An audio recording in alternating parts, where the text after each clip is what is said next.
है, इसके अंदर आपको बहुत गहनता से जाना होगा। अब क्या बताना चाहते हैं? अब कबीर परमेश्वर का ज्ञान गरीबदास जी बता रहे हैं। सार वस्तु तो अंदर लीनी, सुकच मीन को दीक्षा देनी, सुकच मीन मिलती ना भाई, स्वाति सीब सब ऐली जाई।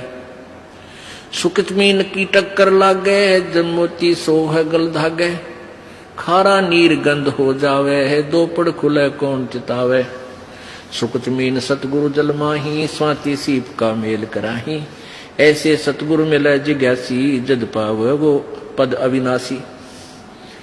सुकच मीन सतगुरु हो आया, जिन ये भेदी भेद बताया, क्रम कुसंगति खारा नीरा, मोती खंड होत नग हीरा बैरागर, धम गिरती पावे, चलता हीरा तुरत लखावे, धम गिरती हीरे को जाने, यो सतगुरु लावे चोट निशाने। अभी आपको बताया था कि एक सीप होती है, और सीप जब उसमें मोती बनने की एक प्रेरणा बनती है तो वो ऊपर आ जाती है, उसको प्यास लगती है, वो समुद्र जल ग्रहण नहीं करती, वो समुद्र के ऊपरली सतह पर आ जाती है समुद्र के, और ऊपर से वर्षा जब हो रही होती है उस समय उसका मुंह खुल जाता है। जिस हो रही हो तो खुला हो, तो उसमें वर्षा हो रही हो तो उसमें से वो बूंद ग्रहण करते, उसको स्वाति बूंद बोलते हैं, स्वाति। और उसको फिर वो मुंह बंद हो जाता है, उसके अंदर मोती बनना शुरू हो जाता है। मोती बनते बनते क्या होता है, फिर उसका दोबारा मुंह खुलना शुरू हो जाता है स्वाति सीप का, और उसके ऊपर एक मांस का एक पर्दा सा छा जाता है। मोती के स्वाति के ना उस सीप के मुंह पे एक मांस का पर्दा सा, एक जैसे मकड़ी का जाड़ा देखा हो अपना, सफेद सफेद सा कपड़े जैसा होता है, ऐसा एक मांस का ऊपर कवर सा लग जाता है और अंदर वो मोती बन जाता है। अब मोती स्वाति भी मिल गई और सीप भी है।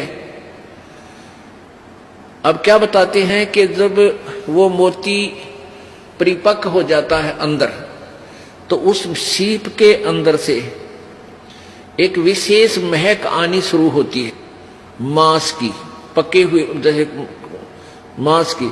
तो एक बहुत ही पतले से मुंह की एक मछली होती है, पतले से, उसको सुकच मीन बोलते हैं। पतला सा मुंह, पेन कैसा हो उसका मुंह, तो वो क्या करती है, मांस खाने के उद्देश्य से उस सीप के, उस मांस का कवर के ऊपर पर्दा सा होता है, उसको खाने के लिए उसमें टक्कर मारती है, उसको खाना चाहती है। वो लगते ही वो पर्दा सा फट जाता है और मोती उसमें से निकलकर समुद्र में गिर जाता है। अब क्या बताते हैं, कितना गहरा ज्ञान है इस दो अक्षर में, दो लाइनों में। सार वस्तु तो अंदर लीनी, सुख जमीन को दीक्षा देनी, सुख जमीन मिलता ना बाही, स्वाति सीप सब ऐड़ ही जाही। सुख जमीन की टक्कर लागे है, जब मोती सो है गल धागे। अब क्या बताते हैं, मनुष्य जीवन भी आपके पास है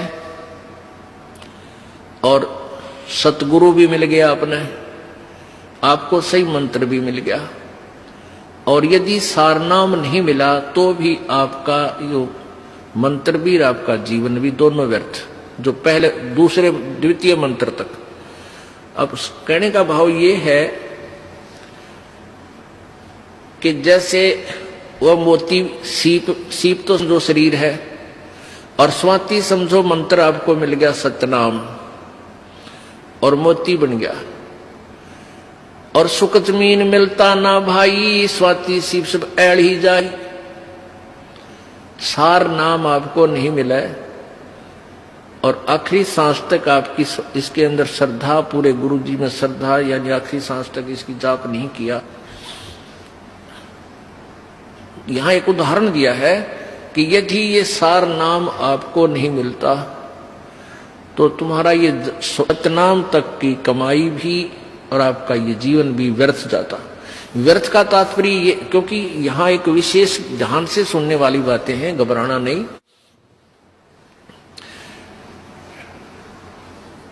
अब जैसे आपको सतनाम मिल गया और सारनाम मिला नहीं और आपकी मृत्यु होगी। पहली बात तो यह है कि परमात्मा उस प्राणी की मृत्यु नहीं होने देगा। कबीर भगवान के हाथ में पूरी कलम है। जमजो राजा से डरे मिटे कर्म के लेख, अदली अदल कबीर है, असल कबीर है ये कुल के सतगुरु एक। ये नहीं आपके जीवन नहीं जाने देंगे, पूरा काम करके और तब आपको यहां से फारिग करेंगे। ये इनकी समर्थता है। और जो बकवाद करते हैं, नाम भी ले रहे हैं, सही ठिकाना यानी सही श्रद्धा से नहीं है, वो जा भी सकते हैं, वो फिर परमात्मा उनको पकड़ नहीं करता। भक्ति भी करते हैं, श्रद्धा ठीक नहीं है, पूरी नहीं बन पाई है, तो मृत्यु भी हो जाएगी। तो उनको फिर वैसे तो व्यर्थ हुआ क्योंकि सारनाम मिला नहीं, लेकिन फिर भी वो ऐसा व्यर्थ नहीं होगा जैसे औरों का होता है। उन अन्य साधकों से चाहे 1000 वर्ष तक तपस्या और अन्य पूजाएं करके चले गए, उनसे भी आपका जो मंत्र की कमाई है वो असंख्य गुना घनी आपके पास है। न जाने कितने दिन स्वर्ग में रहोगे या कहीं और दूसरे लोकों में राजा बन जाओगे, तो ये व्यर्थ है गया, यानी जो उद्देश्य था वो पूरा हुआ नहीं। अब ये एक उदाहरण देना चाहते हैं आपको गहराई से समझाने के लिए। जिनको ये तीनों नाम प्राप्त है वो प्राणी के लिए ये चैप्टर आज चल रहा है। सुकच मीन मिलता ना भाई, स्वाति सीब सब ऐल ही जाई। सुकच मीन की टक्कर लागे, सुकच मीन मिलता ना भाई, स्वाति सीब सब ऐड ही जाई। सुकच मीन की टक्कर लागे, जब मोती सो है गल दागे। अब सुकच मीन ने उस सीप के उस मांस के टुकड़े को खाने के उद्देश्य से टक्कर मारी, वो खड़क दे ही मोती नीचे निकल गया। तब वो मोती निकाला गया गोताखोरों के द्वारा और फिर उस मोती की कीमत हुई, फिर वो सीने पर आकर सुशोभित हुआ। परमात्मा हमें बताना चाहते हैं कि पूरी साधना पूर्ण सम से प्राप्त करके ही आप परमात्मा के दरबार में सुशोभित हो पाओगे, अर्थात पूर्ण मोक्ष प्राप्त करोगे। फिर आगे क्या बताते हैं, पूरे गुरु के बिना ये काम नहीं बनता। सुकच मीन सतगुरु हो आए, जिन ये भेदी भेद बताया। कर्म कुसंग की खारा नीरा, मोती खंड होत नग हीरा। बैरा गर्दम गिरती पावे, चलता हीरा तुरत लखावे। दम गिरती हीरे को जाने, न्यो सतगुरु लावे चोट निशाने। अब ये हीरा जो होता ना, एक हीरा ये पत्थर में बन जाता है, पत्थर में होता है, पहाड़ में, और इसकी इतनी ताकत होती है इसमें, ये कुछ ऐसी गर्मी पाकर के वहां पहाड़ की, और ये पत्थर को फोड़ता उसके अंदर से चल चल चल करता हुआ चल पड़ता है, जिधर भी इसकी दिशा बन जाती है। तो पहले राजा लोगों के पास एक धमगिरती होते थे। धमगिरती वो क्या होती, उनके अंदर एक ऐसी कॉमन सेंस होती है, ऐसी उनकी सुरती लगती थी, वो ध्यान यानी अपनी ऐसी सुरती को पत्थर से पहाड़ पर दचा देते थे कि वो हर उस पत्थर की उस हीरे की दिशा को बता देते थे कि ये इधर को चल रहा है।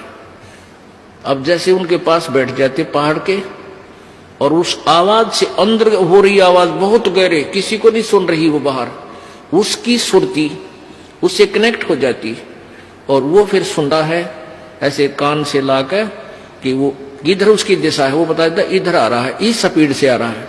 तो आगे जाके राजाओं से बता देते थे कि यहां एक खोद दो, इसको गड्ढा इस पहाड़ के बीच में या खुदाई करवा दो, ये वहां तक इस समय में पहुंच जाएगा।